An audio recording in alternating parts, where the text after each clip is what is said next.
We are seeing new video of a cheerleader who secretly gave birth in a hospital and then, according to authorities, left her baby to die in a garbage can. A heartbreaking case, a mother charged with murder for the death of her newborn just minutes after the boy was born. Artesia police say a 19-year-old has been charged with first-degree murder in the death of her infant.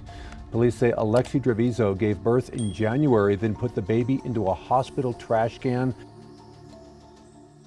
A 19-year-old New Mexico mother, Alexee Trevizo, is charged with leaving her infant son's body in a hospital restroom. In this video, we'll take a look at the case of Alexee Trevizo and why she did such an unforgiving action to her son. In the video captured, Alexee Trevizo goes slowly around the court, occasionally clutching her pom-poms over her expanding tummy, and is frequently observed pushing her top down. Only 21 days later, she was in the hospital sobbing as police informed her that she had been caught attempting to dispose her son's body. Alexee and her mother went to the hospital for back discomfort. Pregnancy tests revealed that she was not only expecting, but also in labor.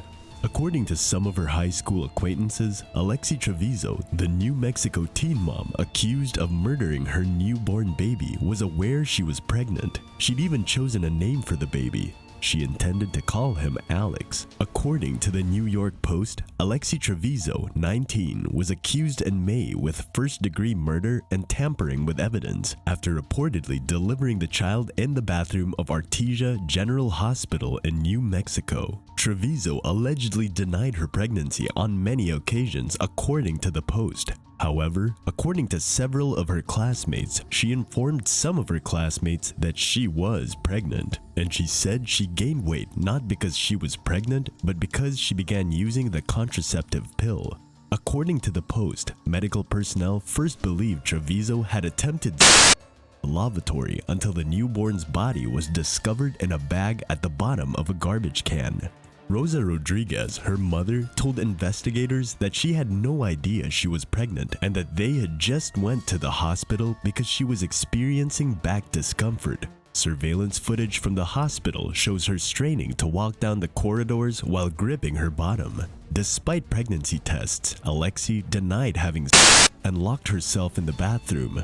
Medical workers ultimately got her to unlock the bathroom door, where they discovered her cleaning up blood. According to police reports, her newborn baby died as a result of entrapment, which occurs when an individual is in an airtight or relatively airtight container, in this case a tied plastic bag, consumes all of the available oxygen until there's no longer enough oxygen to sustain life. To make matters worse, she claimed that the baby had no signs of life when she delivered it. However, an autopsy later found that the infant died as a consequence of a premeditated homicide with clear signs of suffocation. She informed nursing staff that she wasn't pregnant, had regular periods, and was not active. A pregnancy test was performed and the results were positive. She then went to the hospital bathroom and refused to leave. An autopsy disproved Alexee's assertions, revealing that the infant had air in his lungs and no deformities consistent with stillbirth. The infant had no physical defects or injuries at delivery, according to the post-mortem findings. The presence of air in the lungs and stomach suggested that the baby was born alive after a full 38 weeks of pregnancy, according to the examination. She attempted to clean up the blood in the bathroom after giving birth in there before rejoining her mother. One of the nurses stated that she particularly asked Alexee if the baby drew a single breath after birth or if he was stillborn. A nursing aide who hurried to the restroom after Alexee gave birth provided one of the most vivid descriptions of what was discovered. Toilet's right here where you're at, and then the sink's right here. It was like up this way, blood splatter. What is like in your line of work? What would cause that kind of splatter? I think something that got pulled out or ripped, like if you rip something and blood just went. It was like once you see the photo, you'll see what I'm talking about. It's just. So like you say, like rip, like something went like that? Yeah, like when you rip something, or if you cut something and you go, like you swing your hand and blood just splatters. Okay, so that's how it looked. When I went to go through the trash, I felt that when I picked up the trash and I looked in it, there was there was trash in it. But I knew that it didn't feel like when I picked it up, it was some weight. So I thought it was the trash bags, because we put the trash bags on the bottom. And so I started getting the trash out, and then when I did that, I seen that there was a baby in there. And that's when I freaked out, and I called Lori and HT, or the nurses up front.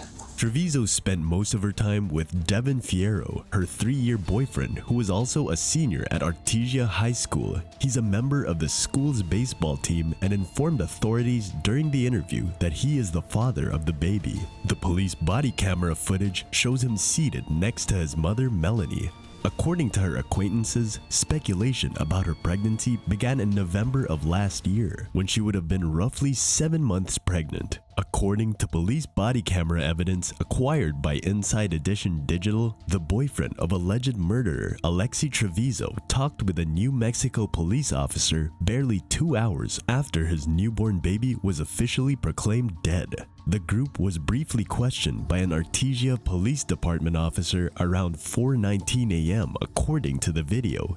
Yesterday she said it was really bad, that her hips were hurting and her back.